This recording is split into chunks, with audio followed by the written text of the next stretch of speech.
Hi everyone. This is the second installment of Turkey Master Classes, supported by International Press Institute, hosted by me, Gülsin Harman, a journalist based in Istanbul.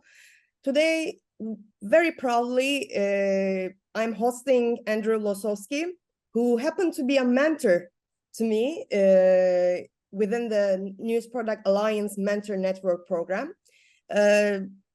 Andrew, I will make a very short introduction to what Andrew have and still is heralding in the realm of business, in the realm of journalism in regard to audiences and communities. Currently, Andrew is the head of the community products, at Vox Media. And today, this morning for him, afternoon for us in Istanbul, he will talk about how to build communities, how to sustain engagement, and how to approach gathering and engaging audiences differently adjacently to all the developments that we are witnessing in digital media today. So, and two notes before starting, in case you need a simultaneous translation from English to Turkish, please click on the world icon towards the left bottom of the screen. And secondly, after Andrew's presentation, we will have time for Q&A, for a question and answer session. You can unmute yourself after the presentation to ask your questions, but before that, if you want to submit your questions in written, please feel free and use the chat box. Without further ado, I leave the floor to Andrew. Thank you so much, Andrew, again, for being with us today. Thank you, Gülsin, and Mahaba. Hello to everyone. I am Andrew, that's me, and as Gülsin has said, I work at Vox Media, which is one of the largest independent editorial companies in the US, doing journalism about sports, about news, about pets, about things to do in your city, about what to buy to have a better life, about all different aspects of the world, focused on a US audience. Part of what I do also is I run the platform called Coral, which is a commenting platform that is used around the world. It is open source. It's also in Turkish among 23 languages. And I run that team and give support to journalists around the world. So today we're going to be talking about community and the future of media. Community is many things. Community is service journalism. Community is resilience against misinformation. It's a way to build trust with the people who follow you and the people who might one day want to follow your work. It's a defense against AI. Right now, we're in a moment where Google and others are building their own AIs to summarize news articles, to take a lot of the content that you write and summarize it for people. But then that's very different from understanding what people actually think about connections, things that AI can never replicate. So in many ways, it is a defense against AI being the answer to everything. It's also exhausting. Community is a lot of work, and we'll get into that. And we should never enter it thinking it is easy. It is also incredibly rewarding, and we'll talk more about that as well. So I'm going to structure this conversation in three main parts before I take your questions. First of all, what community is and what community isn't. What it is for and what it isn't for. And how to create successful communities around your work. I should say that my examples are primarily based from Europe and the US. So there may well be cultural differences about how people gather, about the ways in which they gather, about some of the ideas and thoughts and challenges that happen around communities. So I'm very excited to talk about that, but I also acknowledge that I have my own blind spots. There are things that I don't know. So please do in the Q&A, let me know if there are things that are different for your communities in Turkey, in other spaces. So also look out for slides that have this background, the black background. And the reason why is because I've been to a lot of these talks. I've been especially on online, and your email's pinging and there's a message and there are things happening. You're like, just give me the quick takeaway. Well, I'm not going to let AI make that summary for me. And so if you see a slide that has a black background, this means if you're going to take nothing else from this conversation, these are the most important points to take. So watch out for the black background slides. Okay, so let's start with, well, what is community and what is it not? There are a lot of different definitions of community around. People use it to mean all kinds of things. So I think it's useful to say, well, let's define it for ourselves. So I'm going to start with a definition from, there is a paper, an academic paper from 2001 called Brand Community. I'll link to it in the slides and I'll share these slides afterwards for you. And they have a summary definition from academics in the community space. So a community is, according to this academic paper, a group of people who, first of all, know who is in the community and who is not in the community. In other words, what are the defining boundaries that mean you either are or are not a member? That could be because you live in one area of town. That could be because you support one sports team. It could be because you don't eat meat, or because you follow this religion, or because you enjoy this particular fashion designer. All these different things. Whatever it is, there is a reason why you're gathering, and that reason limits the number of people who are in it. There is not a community for human beings, because that's too huge. That's everybody, and so nobody is excluded, which means there's no boundaries for do I belong or not, which is it's just too big to have any good conversation. So the idea is saying, well, who is in and who is out of this conversation and why? And it's okay to not be included. It just isn't for you. So understanding what that means. So it's a group of people who know who is in and who is out and what that means and why. Secondly, it's a group of people who have defined rituals within that community. That could be, we always meet on a Thursday. That could be, we come to these talks that happen once a month. That could be, we go into Slack every day and say good morning. That could be, we use these words, we wear these clothes, we go to this place. Whatever that thing is, and that place could be a football stadium, or that place could be a church, or that place could be a mosque, whichever it is. It's about whatever these rituals are, they're things that we do as part of this community. So the second part is there is some kind of ritual, whatever that looks like. And those will change over time. Those can be defined by the community or imposed, as long as everyone agrees these are the things we do, this is the language we use, this is the way that we interact. And thirdly, that you will protect the community. In other words, if the community is under threat, if it looks like it's going to shut down, if there is a problem, people care about it enough to want it to keep going, and will feel sad if it goes away. Because if you have the first two, but then it collapses and nobody cares, it was never really a community in the first place. There wasn't a connection that made people strongly feel they identified with being a member of that community, and they wanted to continue against obstacles.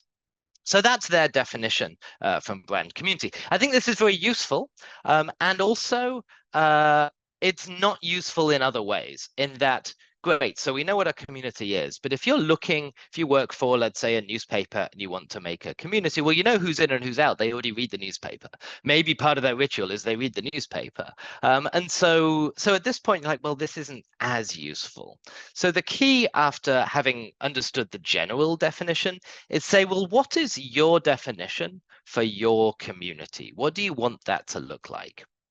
And I think an important piece of that is it's different from audience. Your audience is not your community. Your audience are all the people who are following what you do, buy what you do, read what you do. Okay, but they are not connected. They're not a community. They're an audience. They don't have any sense of each other. They believe that other people exist. I subscribe to this newspaper. I'm sure other people do, but I don't have any evidence of that. I've never seen somebody else. I've never heard from them. I don't know them unless they're my friends, and then they're part of a different connection I have. Otherwise, I don't know who they are, and I don't have any connection with them. I don't have any rituals with them. And if the community of us interacting collapses, it doesn't matter to me because I care about the newspaper, and that's different from being a member of an audience. So I will give you the definition that we've come up with at Vox Media for our community. Your definition may be different, but here is what it looks like to me. This is how I explain to journalists inside Vox Media, of which there are a few hundred. This is what is different from your audience. Okay, so your community, at Vox Media at least, connected audience members who interact around a shared passion that is linked to the mission of one of our brands. So I'll walk you through those pieces. First of all, so they are audience members, so they already follow our work, but they're connected in some way. They can somehow interact. Now, that doesn't mean to say they can talk to each other. That interaction could just be a thumbs up or a thanks button or I like this button.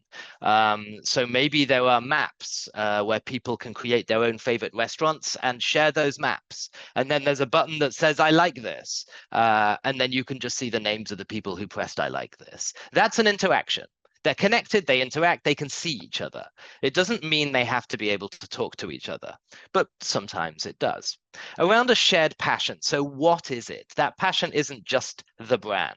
It is something else. It is because they are looking for great places to eat. It is because they love the city they live in. It is because they care about healthcare, because they care about education in this city. Whatever that is the thing that they're interacting around. It's not the brand. The brand isn't the passion. It's what the brand, it's not the newspaper name. It's not Vox.com.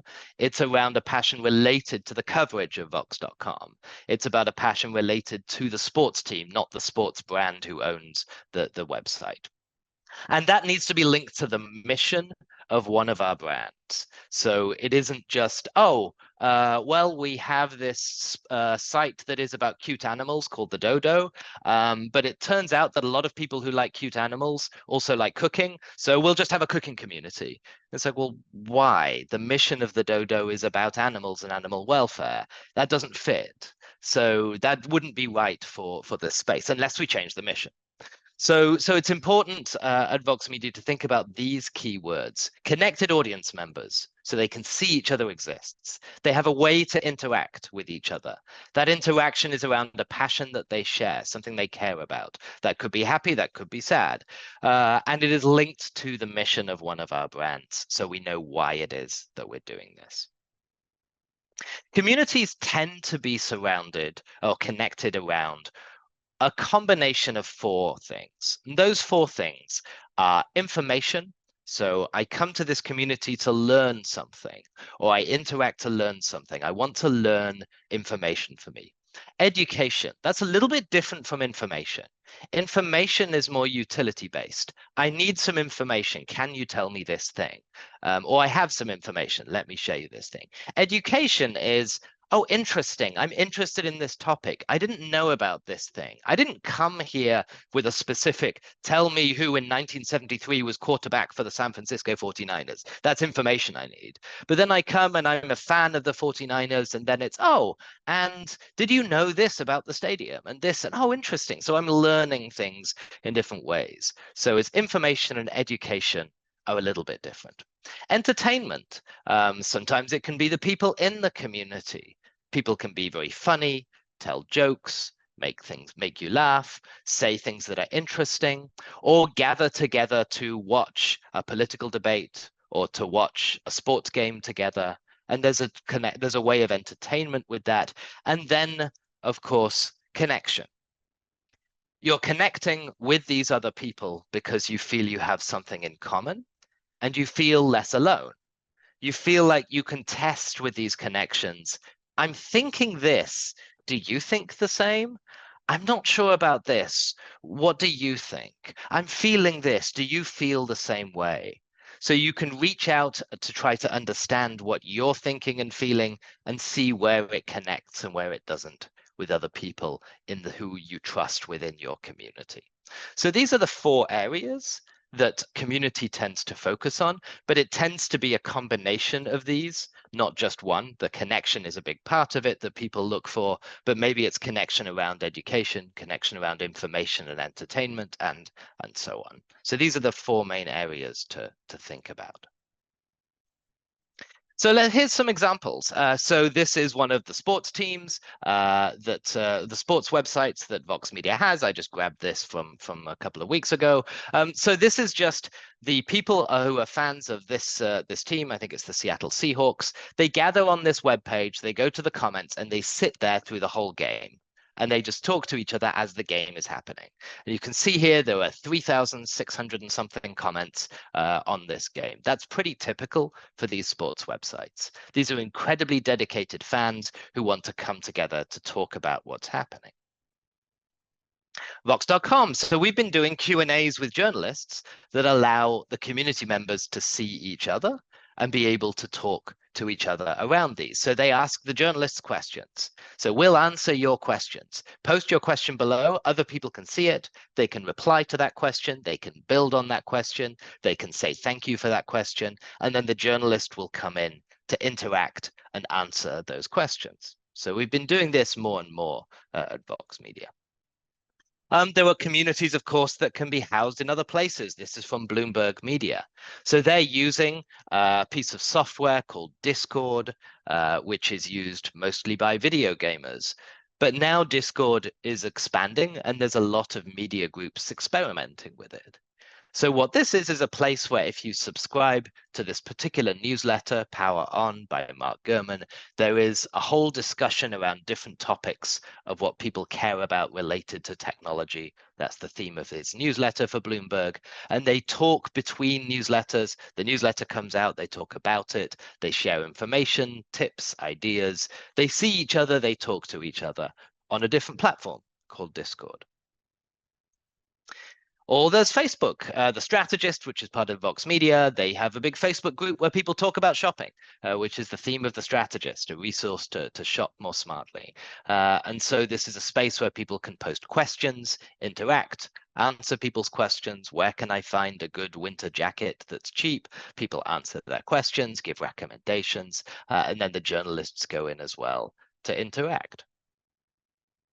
So you can see with all of these are about connection and interaction. Oh, if I just move to the side, it looks like I'm in this conversation. Yes, here I am. I'm part of the discussion. So this is from slate.com. They have these conversations on Zoom and in person. And so a quick word about that. So where we are right now, the Zoom we're in right now, this is more of a community because I can see all of you as participants. I can see people leaving questions in the chat. I can see your names. You can see me. I can see you if you have your camera on.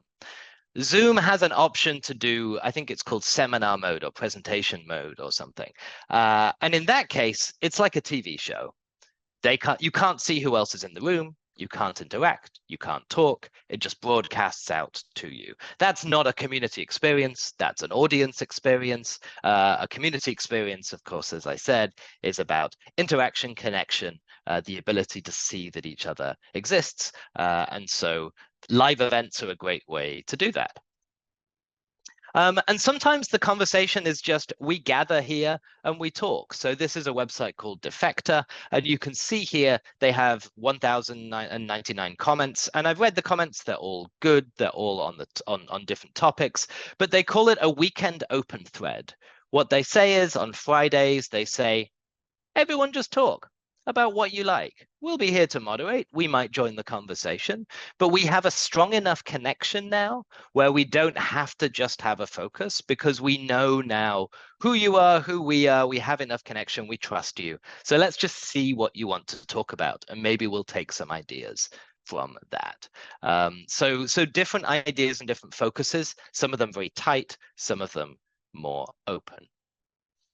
But just to be clear again, a form that asks you questions, very important piece of audience engagement, but it's not community. So this is from The Guardian. They ask people to leave things in forms.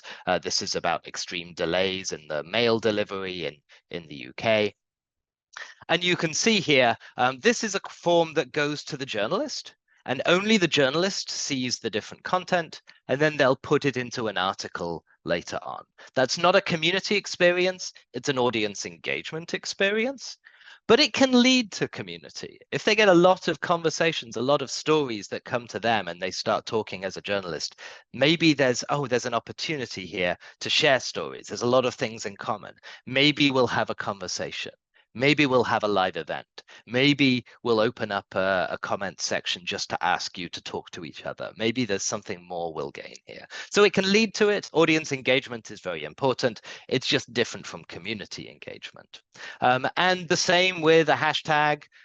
Putting something out on social media, that also is not a community conversation because that isn't a set community. It's everybody who is on that platform can see it and join in. That is very different from people who are connected to you, who believe in your work, who are members of your audience even. The fact that the social platform, they see it might be because a friend has commented. It might be because someone has sent it to them.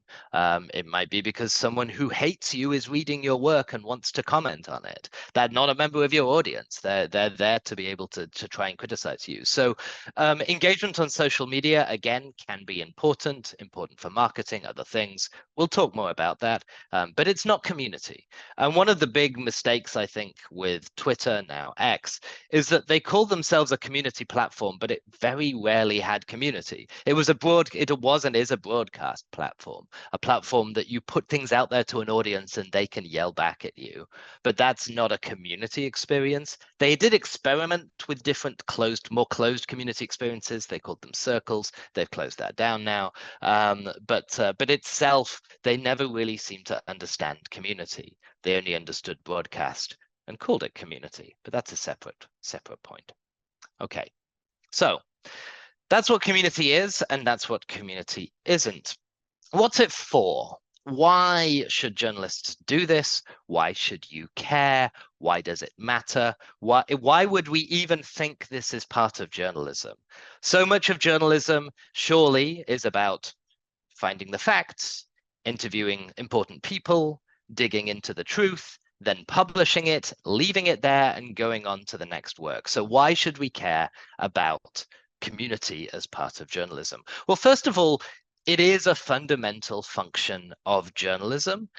So this comes from The Elements of Journalism, which is an American book edited by Tom Rosenstiel. And one of the key 10 things that journalism is for, according to them, is being a forum of public criticism and compromise. In other words, it is part of the thing that journalism is supposed to do in a democratic society, is to carry conversation, discussion, different ideas and aspects. So there is a high ethical, if you believe in any of that related to journalism, there is a connection to that. But there are a lot of other good reasons too. First of all, value for your audience. You want your audience to be rewarded for reading your work, engaging with it, watching, listening, whatever you do. And it needs to be important. So I just got this quote last week from one of the people from one of the Vox Media properties who was complaining because the comments weren't working for her. And so then we fixed it for her, and she was incredibly grateful and said she didn't realize how much of her subscription until it went away was about how much she enjoyed the community, that so much of it was for the conversation as well as the reporting, that this is a crucial part for her and for a lot of readers we've learned about what they value. It isn't just the reporting, it's also the conversation and what that means. There is value for your journalism. And so what I mean by that is saying, well, ideas for stories. This is from Monica Guzman, who used to work in Seattle at a newspaper. As she said, half the time, my next story would come from the comments on the last one. Ideas, sources, understanding what people are thinking, saying, engaging, tips, suggestions. There is a lot of value for journalism for getting more information from the communities that we serve and understanding what their response is and how that might differ or enhance the story that we already wrote. There's huge business value as well, whether you work for a for-profit company or for an NGO that does journalism, there is a lot of value from community. So I'm going to share some of the numbers that we've seen at Vox Media. I won't go too much into detail because I'm not allowed to, but I can give you some broad outlines. So what we've seen on some of the brands, we found that people who write comments on one of our brands went to 60 times the number of page views than people who did not. And that also meant that they clicked on 35 times the number of advertisements. You can imagine these numbers got the attention of my bosses. We also found that on a completely different brand that is less centered around community but has some community aspects, we found that people who just read the comments go to more than 7 times the number of pages than people who don't. So by engaging in that discussion, that conversation, it helped build the habit of going back and reading more, and also encouraged people to go deeper, to think more about the content, to engage. And that's just people who read. So something that's we also found on another brand which has paid subscribers, if someone left just one comment, they are 19% more likely to resubscribe after 1 year than if they never have left a comment at all. So what we found is that when you have conversations and community, the total number related to your audience is much lower. Well, of course it is. Not everyone is doing it. And maybe the vast majority of people are not engaging in that community. But those members of that community are exponentially more valuable. What they bring is so much more because they are more committed, they are more loyal, they are deeper fans, the community helps encourage that. And so when we looked at, say, that 60 times page views, so let's say there are only 10,000 people talking in the communities in any month, okay, but that's 600,000 page views worth of 600,000 people's worth of those who are not engaging in the community. So the exponential growth part of it, the loyalty, plus these people are more likely to share, to bring in their friends, especially if their experience is good, which you would hope it is. And so this is about engaging a core group of people who are super fans of what you do, making them become more loyal, bring in their friends, and grow that number. And that's as good a defense against AI killing your search traffic as anything else, because these are the people who come back for what you bring. So there is a huge business incentive as well as a journalism incentive, as well as especially a value for the audience. So much so that this is from Defector that I mentioned before. They have 2 different subscription packages, and their subscription packages are either you can just read all of the articles and unlock the paywall, or you can pay more to be allowed to comment and participate in Q&As. In other words, they have people who pay 50% more just so that they can join the conversation. And what they have is more than 10,000 people who do that, who pay just to join that conversation. And it's a really good and solid conversation. It uses our platform as well, but it is a real show of the value for them. They realize that this is something that they could charge more for, and they do. So I also want to come back to this definition that I had. Connected audience members who interact around a shared passion linked to the mission of one of our brands. Great. So that's the definition of community for Vox Media, but that doesn't answer one other question, which is, okay, so how do we decide where to focus for this? We could do so many things with this thing, so many things we could connect people around, so many ways they could interact. So how do we decide where to focus? What we have to do is define success. And this is something you will need to do if you want to start communities, is saying, okay, what is the broad definition of a successful community? We'll talk in a moment about specific community interactions and success around those. But what broadly, everything we do with community, what is success? And this is our definition of success. A successful Vox Media community provides value for its members. So first and foremost, what is the value to the people participating? Not the value to us as a company, but to participating. Number two, value to our journalism. So it also has to bring value to our journalism. And number three, it has to either bring revenue or bring loyalty that is connected to revenue, because that's how we operate as a business. We're a business, so we have to make money ultimately. So we need to connect this somehow to that. So these three things are always at the heart of any community engagement that we do. So when we have someone has an idea, oh, we want to do this. Okay, great. First of all, what's the value to the people doing it? Second of all, how does it help the work we do? Third of all, how does it help get us towards a place where it will improve our revenue? If we can't answer all three of those, then we don't do it, because these three pieces need to be present. Which brings me to the next piece. So how do we do this? How do we create successful communities around your work? One of those black slides again. Start with strategy, not tools. This can be hard sometimes, because sometimes your boss will come to you and say, hey, we want a newsletter. Like, okay, what's it about? Oh, that's your problem. But we're going to have a newsletter strategy. We're going to do a podcast, everybody. It's a podcast. I'm like, great. Why a podcast? Because everyone's doing podcasts. Now figure out what it's about. I'm like, what? No. Let's take a step back if you can. Sometimes it's hard, but if you can, and say, what is our goal first? And then what is the right tool to get us to that goal? Easier said than done, but if you can do this, this is where you should begin. Start with strategy, not tools. So I'm going to give you a 14-point strategy, because I know 13 is unlucky, about ways to create a successful community. Okay. You should take what I'm going to give, these different points, and write them in a document and share it with the teams you're working with.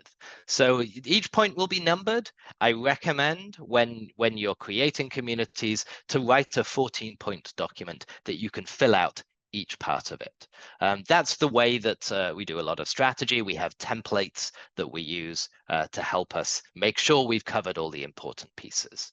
So let's talk about those pieces. Number one, who is the community for? All of our readers is not a great answer unless you have a very small, tight readership, in which case that's great. But it might not be. You might say, okay, most important for this group or we want something that serves a particular group. And let's say that group is going to be people aged over 55 who are confused about the options in the election.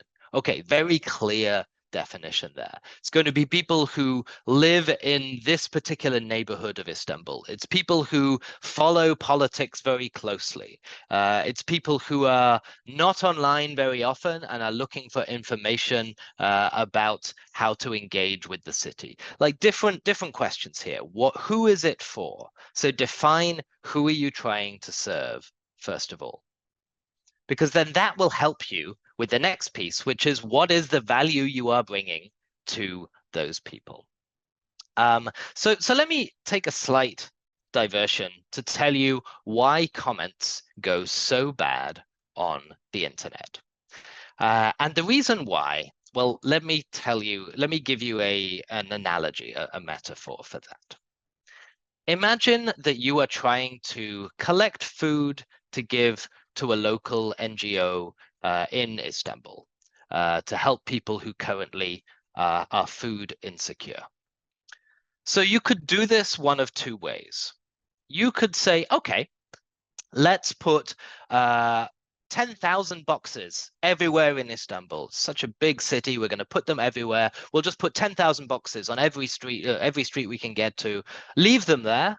And then we'll come back in a few days and see if anyone has given us food that we can give to the NGO. What's going to happen there? Just an empty box sitting on the street. People are just going to throw their trash into it. They're going to kick it around, ignore it. I don't know. These boxes are everywhere. I don't know what they're for. Well, I just got some trash. I'll just put it in there. It's fine. Just leave it there. Or you could say, let's have a little bit of strategy. What are we trying to do? We're trying to get donations of food to give to people who need it. Well, maybe instead what we could say is, let's make a list of some of the biggest bakeries and some of the biggest grocery stores in the city. Choose some of the big ones, maybe go to places where people have a bit more money in the city. And we're going to put not 10,000 boxes. Maybe we'll just do 50. We'll start with 50 and we'll put them there. But you can't just leave a box outside a store. You have to write on the box what it's for, collecting food to help your neighbors. Put the logo of the charity you're working with, maybe, or the group. Explain what you want. And because you have 50, you could have a couple of people in your team just go by, check if there's any trash, take it out, and then just stand near the box and invite people to participate. Hey, I see that you're going into the store. Would you like to donate to help your neighbors? Invite them. Tell them what you're doing. And then as people give you the food, say thank you. Make them feel rewarded, feel happy. They've done a good thing and they feel good. And let's say that really what you want are tins of food that can sit on the shelf. So maybe you put a little table next to the box that says, here's the best that you've given us today. And so you put on there on the table some of the tins. So when someone goes into the store, they look over and they say, okay, I see what you're doing here. I see why you're doing it. I see how I'm going to feel good for doing it. I see that I'm going to be helping my neighbors. I know why it's here. I see what exactly you want. You want tins of food. Okay. So I see you have a tin of condensed milk, so I will get you a tin of beans. What we've been doing with comments on websites is putting an empty box at the bottom of every single story everywhere, dropping it there, walking away, saying, we give you no indication what it's for. We're not going to tell you what it's there for. Some people put trash in it. They shout, they scream, they're ready. Give me a box, I'll shout. I'm angry about this thing. And then other people come by and say, I guess it's a shouting box. And then they ignore it and leave it. And we don't reward people for giving us good things because we don't think about what we want either. And everybody hates each other in this space because there's no strategy and there's no guidance. What we need to be doing with any community is saying, why are we here? What do you want? Here's the value you get. Here's what the reward is. Here's what we want and why. And thank people for giving it to us. So thinking about what is the value add? What are you providing to people? Why are you the right ones to provide it? How does it connect to your mission? How does it connect to your brand? How does it connect to what you do? And where are people going now to answer this question or get this information? If it's about information about politicians that they have questions for, who are they asking the questions to right now? Where are they going that isn't serving them that you can do better? What is it that makes what you will bring different? And that could be because it's moderated. You're actually monitoring the conversation and making sure people aren't shouting. That's one thing above a lot of the internet already. Maybe it's because you're fact checking. When people say things, you'll reply. Maybe it's because it's a focused conversation. This is just about this. It's not the whole internet talking about everything. Maybe it's because it's your audience. These are your readers. The difference is we all agree broadly that we like this newspaper, we like this journalist. So this connects us. Maybe it's because you give access to your journalists, questions and answers, things like that. Maybe you're answering people's questions. Maybe you're offering deeper learning about different aspects that people can go deep into. You bring in academics. Maybe you're offering people support where they don't get it somewhere else. Whatever it is, you need to provide something better than what already exists for your community. A lot of times people say, oh, we have a lot of readers, they love us, so we'll just open a community and then they'll all come and they'll all talk and it'll be great and they'll all be nice to each other and they'll give us ideas and we don't need to do anything. Would you be interested in that? You're getting no value. What's it for? What are you providing? Provide something better than people are getting now. That will give you the core. Okay, what's the revenue connection? I talked about this before. Are you collecting user data that you can use? You have to be honest and transparent about what you're doing, but you people register. Are you connecting it to newsletters? Subscribe when you join our community. Are you connected to subscriptions, donation pipelines, things like this? Who's going to run your community? Do you have a staff member, a team member, a colleague? Is it you who is going to be managing this? Communities have to be managed. You can't just open them and walk away. If you are hosting a conversation in person, let's say you invite people to talk about politics in Istanbul, you have 100 people in the room.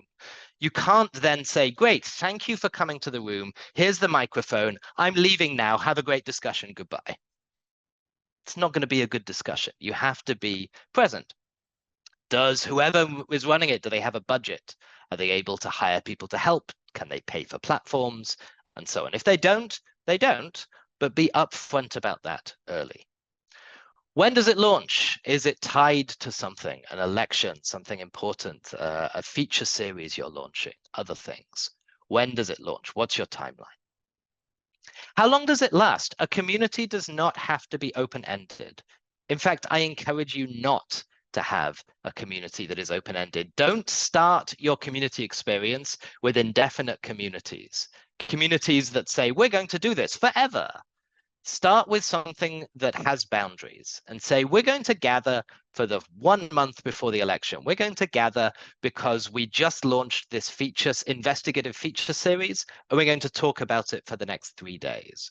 We're going to gather around this time. We're going to have one conversation and see what you learn from there. And if the conversation is great, people want to keep it going, okay. Then we were going to close it today, but we're going to keep it open because of how good it is. Let's go. Let's see what our next phase is. But the plan should be this will last for this time and be open at the beginning to the whole community. Come together for 1 month to talk about this. How are you measuring success? How do you know it's working? Scale is not success. Success does not mean we got 38 million people in the conversation. Maybe the conversation is terrible. Maybe it is mostly bots. Do not look at scale for success. Look for success when you are serving what people want and need, and it is connecting to your revenue goals and your journalism. Scale is not success because small numbers have a lot of value if it's a good community. What do you assume about your audience that you're going to test? So any choice you make with a tool or anything else will assume, okay, they're going to use their phones first. Okay, they have limited amount of data. They live in these kinds of places. They will turn to the community in these moments. They will do it at this time. It will be in the morning, 8 to 10 will be the busiest thing. They are coming to us to answer these questions. Write down all the things that you assume about your audience before you start the community, because the community experiment you're doing will be testing these out. What do you think you know? And then you can learn more from that. It is not a failure if this is wrong. It is only a failure if you learn nothing about what you think you knew. What are the biggest risks? I mean, we could do a whole other talk on this, but I'll do these pretty quickly. Abuse is obviously one of the biggest things. People swearing, attacking each other, attacking you, attacking your publication. You need to decide to define, what does abuse look like for your community? How will you know it's happening? What will you do when it does?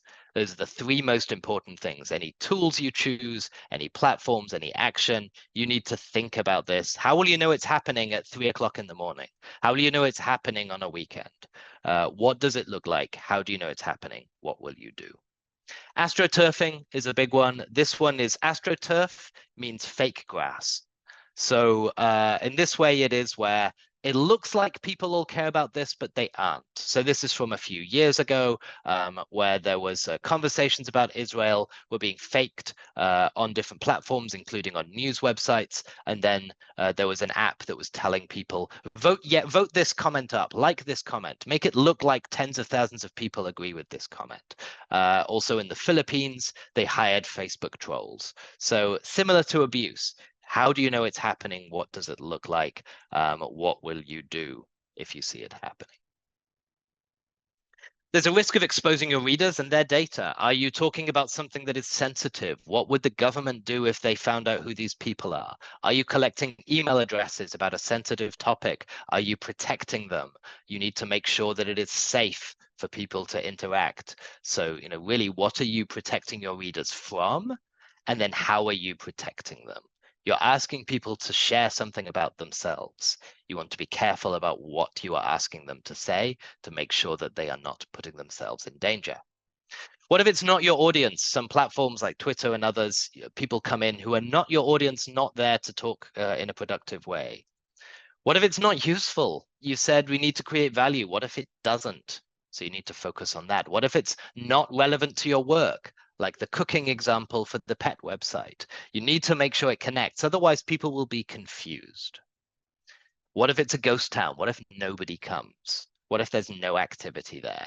What will you do about that? So you need to think about those. So now you've thought about those risks. Now you're ready to say, okay, which is the right tool to address these risks, to create this value for all of these different goals, your audience, business, safety, measurement, budget, timeline, and so on. What promises will you make with that platform you can keep? Always keep your promises. So make small promises. Say, we will read the comments first, but it might take us a day. Make sure that you are clear what you are promising and then keep that promise. Don't make big promises if you can't do it. And I mentioned social platforms just very quickly. Everyone is not your audience. Remember that everyone is not your audience. They are good places to practice things. They're good places to try things. They're free, simple. The audience knows them. You can do outreach. A Facebook group is easy to make, but you can't connect it to your business goals from a Facebook group because you don't get any information. You can't subscribe them to your newsletter and so on. Don't rely on them long term. Social platforms, we know now very clearly, their interests very rarely intersect with that of journalism. They're good places to try things. They're good places to bring people in to get their attention, but they are not good for long-term community. And what is the simplest tool that you can make to provide the most value? Go for the simple thing. What is simple? Write down all the different possible tools. Simple, not simple. High likely value, low likely value. Go for the simplest with the high value always. Have an internal comms plan. That means who in your company needs to be consulted and informed and persuaded that this is a good thing. Who are your champions? Who are the people you go, I know they're going to love this? Who are the people who you know are going to say, this is pointless, why are we doing this? And then make sure that you focus and target different messages to both. Emphasize these are experiments. Communities are constant experiments. You're trying something. We're trying to talk with our readers and have our readers talk to each other. We will learn things. Some things will work. Some things will not work. Then we'll try something else to see, did it not work because it was the wrong time of the year? Did it not work because it was the wrong topic, wrong audience, wrong tool? Let's try that again with something else. It's always experimenting. And then even when you have a big, mature, solid community, you still are experimenting all the time. What will interest them now? What will they engage with? Who in your newsroom needs to be taught how to engage, how to do this? There is a link here. We have a whole series of guides to help journalists engage because it's not something we learn a lot on how to engage on the internet. How do we engage in a productive way with our readers? So who do you need to train? Don't assume people know it. How are you going to promote it? Because how will they find it? You need to make sure the people who you want in your community will find it. What's your plan? And then how and when will you review if this was a success? What happened with this community? What's happening next? Who are you going to tell this story to, internally, externally, to be able to build on it? Because experiments only fail if you learn nothing. I mentioned this before. You need to learn things and keep going. And then you do it again. And you do it again in different ways to learn more things. So in summary, community is an exhausting thing to focus on and an incredibly rewarding one. For journalists, for the community members, for the people you serve, you can serve them more effectively and you can serve them more individually around it. Community is possible around all different types of journalism. And yes, even for you. Thank you. Thank you so much, Andrew. It was an excellent presentation with very concrete examples. And I had so many questions, but thanks to your 14-point strategy plan, most of them are answered. And again, I'm really appreciative and very grateful that you gave very scalable and tangible examples. That's how to adapt these strategies even to Turkish media outlets who cannot compare to Vox Media in size and in the array of content. If there are questions, please feel free to type whether in English or Turkish into the chat box or raise your hand and I will unmute you. But before any question, I want to ask you one, Andrew, myself. Since in Turkey, for digital-born independent media, we have this phenomenon more and more frequent.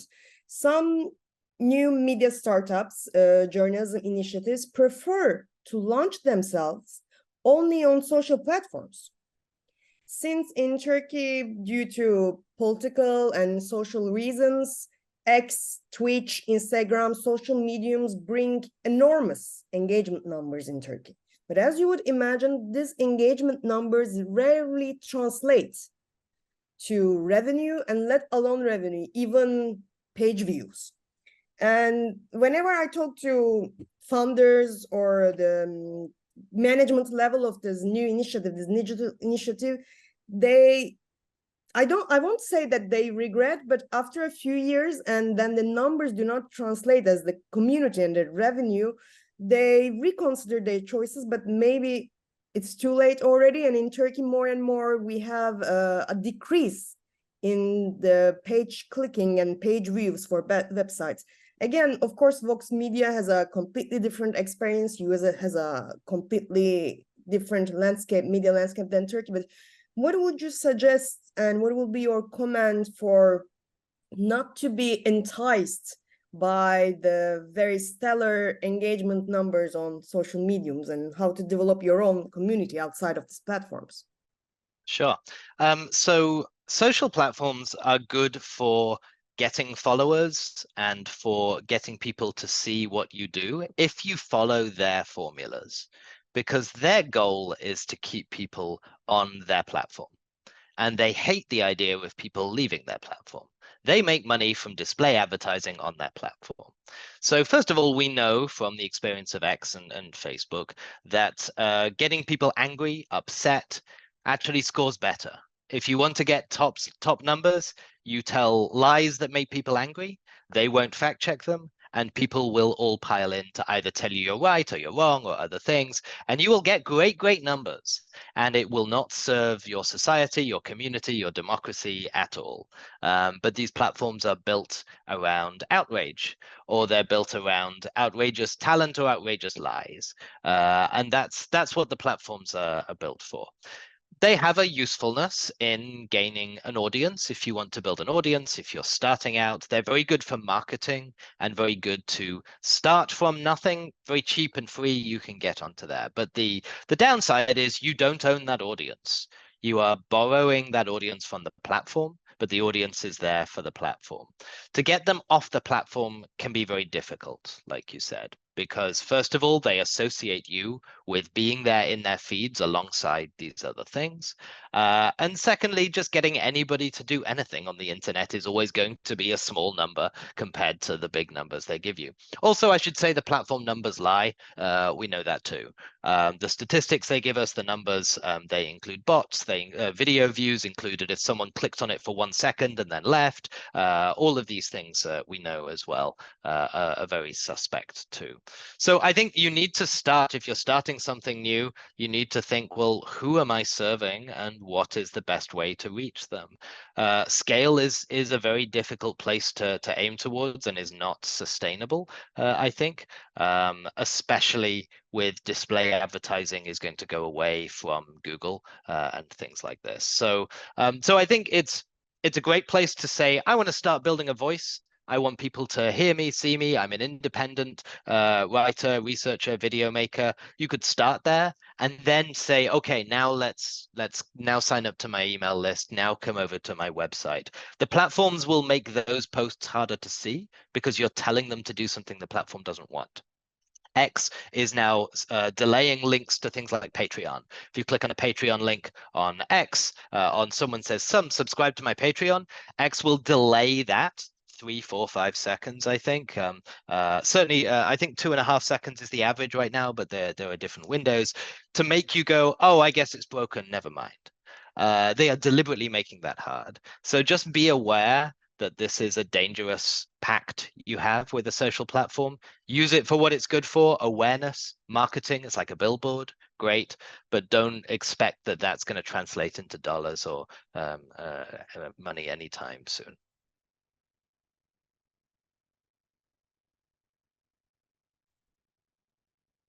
Igor has a question. Great. Yes, indeed, I do. And I even opened my camera. Thank you so much for the wonderful presentation. One question that was sort of lingering at the back of my mind, it's the question regarding echo chambers and communities. Would you say that there are any gray zones between a community and an echo chamber? Or is the difference clear cut? And following up on that, would you say that a community could turn into an echo chamber? And how do you differentiate? Because I imagine that to many, an echo chamber is a community. They would say, "Oh no, this is a community. This is not an echo chamber." So, what are your thoughts on that? Thanks. Sure. So echo chambers it's a complicated question because on the one hand, we've always had versions of echo chambers. Everybody in the building hates the manager of the building. Is that an echo chamber? Kind of, maybe. Everybody in this group loves this Galatasaray and hates Besiktas. Okay, that's an echo chamber, yes. Is that a problem? Not if you're in a collection of Galatasaray fans or anything like that. So I think in some ways that can be fine. Like an echo chamber isn't a problem. And in fact, some of the problems in social media that some of the academics who study it have been saying is actually the way that sometimes, say on Facebook, you're forced out of a space where you are used to talking about with people you agree, because it throws these things in here. Suddenly there's your uncle's views that you wildly disagree about in a space where you're talking with your friends. And that disruption, that jarring, you didn't ask for that. That makes you angry. What are you doing with my friends here talking in this space? No, this is terrible. I don't want this on my screen. And so it can be a problem to forcibly break these echo chambers, these bubbles, and so on from there. It is hard as human beings for people to opt in to see things they know they strongly disagree with, and that they want to do that. So in order to do that, you have to think, okay, how and why are we doing this? We need to make sure people know this is part of the function of this conversation and teach people how to interact in that situation. So making sure that disagreements are respectful, making sure people understand some views are not okay here, but these views are okay here. It's okay to say you support a different politician. It's not okay to post images that are horrific and pornographic and other things. So you need to decide what are those boundaries. Some opinions are so horrific, it's very hard to engage with them. Or if you're going to, you have to allow people to choose that. So when it comes to echo chambers, thinking, well, what are the kinds of conversations we want? How do we introduce them? How do we encourage people to know this is the conversation? How do you get people to be respectful and to listen to each other? Sometimes that will be, okay, we can only do this when we can see each other on a camera talking to each other because the humanization is easier. If you're only reading text, it's easy to dehumanize and separate. Or you can create communities that are structured around trying to humanize people in that interaction. So I think that's a long way of saying, I think it comes down to, what do you mean by an echo chamber? What do you want to break about it? And how do you do it in a way that matches the respectful community ideas? Excellent question, Igor. Thank you so much. That's the end of our time with Andrew. Andrew, thank you so much for making time for us and sharing your very, very good insights, like excellent insights on the topic. And thanks for everyone who joined in. We will be sharing the recording of the presentation of the session with you and Andrew's presentation, as he mentioned. So thanks a lot, everyone, and hope to see you in the future sessions of the masterclass. And since Andrew mentioned Galatasaray, I will take the liberty to wish best of luck to Galatasaray tonight against Bayern Munich. So thank you so much, Andrew. Thanks, everyone. Bye.